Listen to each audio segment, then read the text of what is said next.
प्रभु की जय, प्रभु की जय। आज मैं एक मैसेज को शेयर करने जा रही हूँ बुक ऑफ डिट्रोनॉमी चैप्टर 8 से। मैंने इस चैप्टर को पढ़ ली हूँ, आप लोग अपने समय पे इस चैप्टर को पढ़ लेना। और मैं अंग्रेज़ी में अपने नोट्स को लिखी हूँ, फिर मैं अंग्रेज़ी में पढ़कर इसे मैं हिंदी में ट्रांसलेट करूँगी, शेयर करूँगी। आमीन। पहला चीज़ मैं कहना चाहती हूँ कि जो टॉपिक है warning not to forget God in prosperity, यानी कि जब हम प्रोस्पर कर रहे हैं और सब कुछ ठीक ठाक चल रहे हैं हमारे जीवन में, तो हमें परमेश्वर को भुलाना नहीं चाहिए। ये मेरे टॉपिक है, ठीक है। और परमेश्वर के वचन में लिखा है, remember to diligently observe entire commandment of the Lord. ये जो है ये थीम है, ये मैं आप लोग के बतलाना चाहती हूँ कि याद रखना कि हमें हमेशा परमेश्वर की जो आज्ञा है उसे समझना चाहिए और उसे लेकर चलना चाहिए। आमीन। Sometimes God will lead us in the way that might seem hard and painful, but He will lead us in the tough way to humble us and to taste, to know what really is in our heart, to see whether we would keep His commandment or not, like He did to the Israelites in verse 2. You will read that. जब आप इस chapter को पढ़ेंगे verse 2 में, तो आप देखेंगे कि परमेश्वर जो है हमारा पिता कभी कभी हमें दुख तकलीफ से गुजरने देंगे, ठीक है, क्योंकि वो चाहता है हमें वो जो कठिनाई के समय से जब हम गुजरेंगे उस समय वो हमारे विश्वास को परखेंगे, और दूसरा चीज़ हमें वो नरम करेंगे, यानी दीन बनाएंगे, ठीक है। और वो देखना चाहता, जब कभी भी हम मुसीबत या दुख तकलीफ से जा रहे हैं, कुछ भी कठिनाई से जा रहे हैं, परमेश्वर हमारे भी जैसे इजराइलाइट्स को परखे थे उनके विश्वास को, हमारे भी विश्वास को परखेंगे। और बहुत बार वो देखेंगे कि जब दुख तकलीफ हमारे ऊपर आते हैं तो हम उसके वचन को लेकर चलते हैं कि नहीं, उसके वचन में बने रहते हैं कि नहीं, उस पर विश्वास करते हैं कि नहीं, उसके साथ में रिश्ता रखते हैं कि नहीं। तो हमारे जैसे इजराइलाइट को प्रभु ने परीक्षा लिए थे, ठीक है, तो उसी तरह हमारे जीवन में भी होंगे और परीक्षा भी लेंगे। और जब वो मुसीबत और दुख तकलीफ या कठिनाई से जब हम गुजरते हैं तो हम और हम्बल भी हो जाते हैं, दीन भी बन जाते हैं। तो ये हमें याद रखना चाहिए। क्यों हमारे कभी कभी हमारे जीवन में कठिनाई आता, दुख तकलीफ आता है, और कई बार तो हम खुद लाते हैं, लेकिन फिर भी परमेश्वर हमें दीन बनाता है, आमीन, और हमारे भरोसा हमारे विश्वास को भी परखते हैं, आमीन। तो किस तरह से, हाउ डज गॉड हम्बल अस, किस तरह से परमेश्वर हमें दीन बनाता है या हम्बल बनाता है। He allows us to go through the time of hunger and after a while he feeds us. आप पढ़ेंगे verse 3 में, उसके spiritual meaning वही है। So sometimes we will go through spiritual hunger. We will be praying for something and it would seem like that our prayers are not being heard. In times like this, we should wait on Him and feed ourselves with His word. Only His word will satisfy our spiritual hunger. तो कभी कभी हमारे जीवन में हमें ऐसे लगेगा कि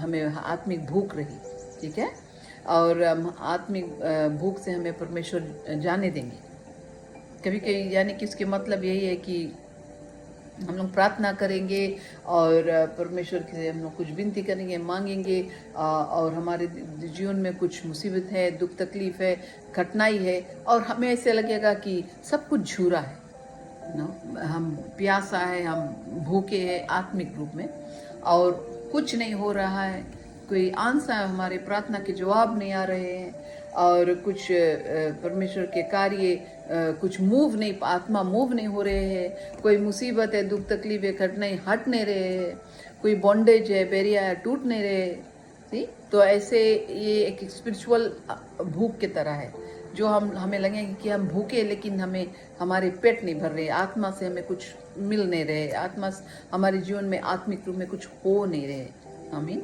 तो ऐसे समय से भी परमेश्वर हमें अलाउ करेंगे गुजरने की, हमें जाने देंगे ऐसे समय से, क्योंकि वो चाहता है कि हम और उसके नज़दीक जाएं, वो चाहता है कि हम उसके वचन के गहराई में जाएं, वो चाहता है कि हम उसके वचन को समझे और लेकर चलें, वो चाहता है कि हम दीन बने परमेश्वर के आगे, हम दीन बने, अपने आप को पूरे रूप से सौंपें, ठीक है। तो जब कभी हमारे ऊपर दुख तकलीफ कठिनाई आएंगे और मुसीबतें आएंगे तो हमें क्या करना चाहिए? परमेश्वर के वचन में बना रहना चाहिए और दिन बनना चाहिए और उसी पे अपने आंख रखना चाहिए। चाहे कुछ होए प्रार्थना के बाद में कुछ होए चाहे नहीं, जब तक कुछ भी ना होए, कोई ब्रेक थ्रू भी ना आए, हमें परमेश्वर के साथ में रिश्ता रखना चाहिए और बना रहना चाहिए, ताकि परमेश्वर जो उस समय से हम गुजर रहे हैं उसमें हमारे जब विश्वास को देखेंगे, वो देखेंगे कि इसके विश्वास जो है, इन लोगों के विश्वास है या एक जन के भी स्थिर है, परमेश्वर में बना है और परमेश्वर को हम छोड़ा नहीं है। हम परमेश्वर से प्यार करते हैं, क्या हमें उससे प्राप्त होता उससे हम नहीं प्यार करते हैं, हम परमेश्वर से प्यार करते हैं। इसीलिए दुख तकलीफ और कठिनाई में भी हम परमेश्वर से प्यार करेंगे, उसके वचन को पढ़ेंगे, लेकर चलेंगे और गहराई में जाएंगे। आमीन। तो और उस वो करने से, सब करने से हम और दीन बनेंगे, छोटा बनेंगे अपने आत्मा में। आमीन। और किस तरह से परमेश्वर हमें छोटा बनाता है या हम्बल करता है, दीन बनाता है। God sometimes purposely delays to answer our prayers because He wants to feed us with His word. इस पहले जिसे मैंने कह दिया कि कभी कभी परमेश्वर जानबूझ के डिले करेंगे हमारी प्रार्थना के जवाब को, ताकि हम उसके वचन में और मजबूत होते जाए और बने और स्ट्रोंग होए और उसके साथ हमारा जो रिश्ता है वो भी मजबूत होए और हमारा विश्वास बढ़े प्रभु में। और किस कारण से? He wants us to dig deeper, seek Him and His word, spend time with Him in prayer and in His word. जैसे मैंने पहले कह दिया कि परमेश्वर चाहता है कि हम और गहराई में जाए उसके वचन में और समझे, सीखे, बढ़े उसके ज्ञान में, उसके वचन में, उसके समझ में हम बढ़े, उसके वचन को समझे। और क्या है? वो चाहता है कि हम उसके साथ में टाइम स्पेंड करें और हमारे जो पर्सनल रिश्ता है उसके साथ में वो चाहता है कि मजबूत हुए। और किस तरह से परमेश्वर हमें हम्बल करता है? Most of time the answers, वो हम्बल करता है, जैसे मैंने कुछ नोट पॉइंट्स दे दी हूँ, लेकिन परमेश्वर के और भी तरह से वो हमें हम्बल कर सकते हैं। ठीक है। Most of time the answers to our prayers are in his word. बहुत बार परमेश्वर के हमारे जो प्रार्थना है और प्रार्थना के जवाब उसके वचन में है। तो जब हम उसके वचन में बने रहेंगे और डिग करेंगे, डीप गहराई में जाएंगे, तो कई बार आंसर तो हमें उसके वचन से मिल जाएंगे। आमीन। वेदर इंस्पायर्ड वर्ड से या बाइबल से या ओरिमा वर्ड या अपने आत्मा से, आपके आत्मा में बात करेंगे। जब हम परमेश्वर के साथ में समय निकालेंगे, वचन को पढ़ेंगे और गहराई में जाएंगे, रिश्ता को मजबूत करेंगे, विश्वास में बना रहेंगे, चाहे कितना भी दुख तकलीफ या कठिनाई से हम गुजर रहे हैं। आमीन। God wants us to learn and understand that we shall not live by bread alone, but by every word that proceeds from His mouth. परमेश्वर चाहता है, पिता चाहता है कि हमें ये सही रूप से समझ जाए, जान जाए कि हम सिर्फ रोटी से नहीं जीते, लेकिन परमेश्वर के हर एक मुख से निकले हुए वचन से जीते। आमीन। उसकी जो वचन है वो जिंदा है, जीवित है, आत्मा है, हमें जीवन देता है। आमीन। So no matter what kind of problem we face in life, God is more than able to solve all of them. ये भी हम समझे और जाने, doesn't matter किसी भी तरह के दुख तकलीफ से हम गुजर रहे हैं, प्रॉब्लम से, परमेश्वर हमारे दुख तकलीफ और प्रॉब्लम से बहुत बड़ा है। आमीन। और वो कुछ भी कर सकता है, वो हमारे सब प्रॉब्लम को क्षण में दूर कर सकता है, वो परमेश्वर है। ठीक है। लेकिन कभी कभी पिता में हमें हमारे प्रॉब्लम से हमें गुजरने देता है, जाने देता है, अलाउ करता है, ताकि हम हमारे रिश्ता और हमारे विश्वास और हमारे प्यार प्रभु में मजबूत हो जाए और हम हम्बल बने, दीन बने और उसके वचन को समझे, लेके चले और उसके वचन के जो पावर है, सामर्थ्य है, उसे अपने जीवन में देखें। आमीन। Many times we forget God in prosperity. We allow our hearts to become hard and we step out of the boundaries of blessings in our lives by our actions. बहुत समय जब हम प्रोस्पर कर रहे हैं, हमारे सब कुछ ठीक ठाक चल रहे हैं, हम परमेश्वर को भूल जाते हैं। ठीक है। हम जो ब्लेसिंग्स के बाउंड्री है, क्योंकि हम भूल जाते हैं परमेश्वर को, तो वो जो ब्लेसिंग के बाउंड्री से बाहर चल देते हैं अपने एक्शन के द्वारा, अपने वर्ड के द्वारा, अपने समझ के द्वारा। क्या हमारे अंदर कभी कोई घमंड भी आ जाती है, ठीक है। हम सोचते कि सब कुछ जो हमें मिला है या सब कुछ हम करें अपने शक्ति से, अपने सामर्थ्य से, अपने बुद्धि से, अपने ज्ञान से, अपने बल, अपने पैसा से, अपने बल से। तो कभी कभी हम लोग खुद परमेश्वर के जो ब्लेसिंग के बाउंड्री है, उस बाउंड्री से हम खुद बाहर चला जाते हैं, क्योंकि हम भुला जाते हैं कि परमेश्वर हमें मदद की है, और जो भी कुछ हमारे पास है या आता है या आएंगे वो प्रभु के दान है, प्रभु दिया है।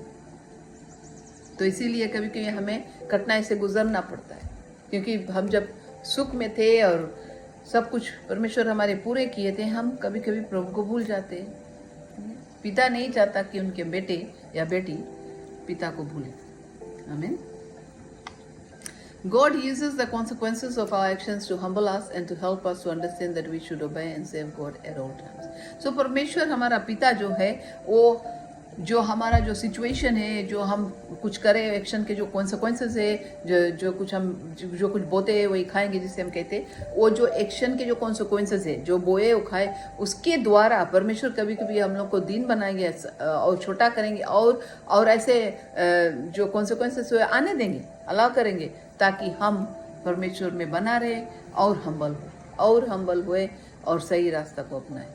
Our hearts, हमारा जो दिल है, our hearts should be humble and thankful at all times, so that the blessings of the Lord may continue to flow in our lives. We need His presence, constant love, joy, peace, and all His blessings. तो हमारा जो दिल है वो हमेशा प्रभु के सामने, उसके आत्मा के सामने, उसके हमेशा उसके सामने हमें हम्बल रहना चाहिए या दीन बनना चाहिए। हमारा जो दिल है वो हमेशा प्रभु के सामने दीन रहना चाहिए, और हमेशा हमें उसे धन्यवाद देना चाहिए सब समय में। बाइबल कहता है that give thanks to the Lord in everything, सभी कुछ में, दुख में या तकलीफ में, खुशहाली में या प्रोस्पेरिटी में, सक्सेस में, सुख में, सब समय पे प्रभु को धन्यवाद देना चाहिए और हमेशा दीन रहना चाहिए। अपने दिल को हमेशा दीन रखना चाहिए, हम्बल। आमीन। सो परमेश्वर की जो आशीष है, अगर हम चाहते हैं कि वो हमेशा हमारे जीवन में कंटिन्यू होते रहे, फ्लो होते रहे, तो हमें उसके उपस्थिति में बना रहना पड़ेगा, और उसके जो आत्मा में बना रहना पड़ेगा, और रिश्ता मजबूत रखना पड़ेगा, वचन में बना रहना पड़ेगा, प्रार्थना में बना रहना पड़ेगा, और हमेशा अपने दिल को हम्बल रखना पड़ेगा। तो जो कांस्टेंट उसका जो ब्लेसिंग्स है, तब वो हमेशा फ्लो होते रहेंगे, क्योंकि हम उसे रोकेंगे नहीं। अपने घमंड से, अपने परमेश्वर के भुलाने से, उसके वचन से दूर जाने से, उसके साथ में रिश्ता कमज़ोर करने से, हम अपने ब्लेसिंग्स को, अपने ब्लेसिंग के जो बाउंड्री है उसे बाहर चला जाते हैं। तो ऐसे नहीं होना चाहिए। हमें अपने ब्लेसिंग के बाउंड्री में रहना चाहिए, और हमें ये भी जानना चाहिए कि परमेश्वर जो उपस्थिति है, हमें उसके प्रेजेंस की बहुत ज़रूरत है, क्योंकि सब ब्लेसिंग्स गॉडी है। जब उसके प्रेजेंस हमारे अंदर में होंगे तो पवित्र आत्मा के जो फल है, जो उसका जॉय है, उसका आनंद है, खुशहाली है, प्रेम है, शांति है, धीरज है, संयम है, ये सब कुछ हमारे अंदर में ही रहेंगे अगर हम प्रभु में बने रहेंगे और दीन बनेंगे। उसके सामने हमेशा हम हम्बल रहेंगे, और अपने अपने जगह को हमें जानना जरूरी है, बाउंड्री समझना जरूरी है। जो भी कुछ तुझे प्रभु ने बुलाया करने के लिए, कॉलिंग है, उस बाउंड्री में बने रहना।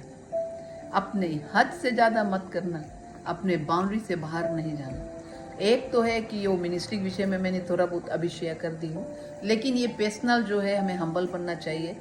अगर हम हमेशा चाहते कि प्रभु हमारे साथ रहे, तो हमें हम्बल बनना पड़ेगा, हमें उसके वचन में बना रहना पड़ेगा, उसके साथ में रिश्ता रखना पड़ेगा, और उसके साथ में इंटीमेसी जो है, पर्सनल रिलेशनशिप रखना पड़ेगा।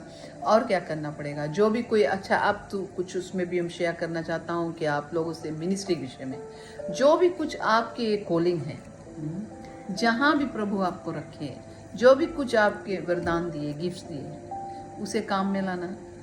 वो बाउंड्री से बाहर ना जाना, कोई और के देखी देखा मत करना, कॉपी मत करना, किसी और के जो दान है उस पर जलन मत करना, किसी और के तरह बढ़ने की कोशिश मत करना। जो भी कुछ प्रभु तुझे दिया है दान, जो भी इनबोर्न टैलेंट है या पवित्र आत्मा से मिला, उसमें आप खुशी रहना और उसी में तुम बढ़ना और उसे तो काम में लाना।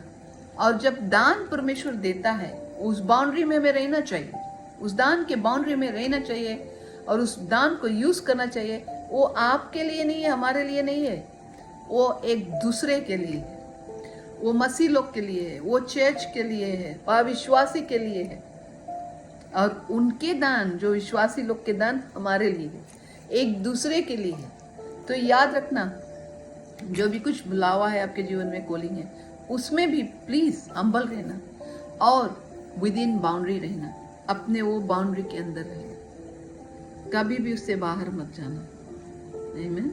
तो आप सक्सेसफुल होंगे और आशीष पाएंगे और परमेश्वर जो भी कुछ आपके जीवन में करता है उसमें और बढ़ंती देंगे। हमेशा हम्बल रहना, प्रभु वचन में बना रहना और वही करना जो प्रभु तुझे कहता है और अनॉइंट किए हैं, आशीष दिए हैं, अभिषेक किए। आमीन।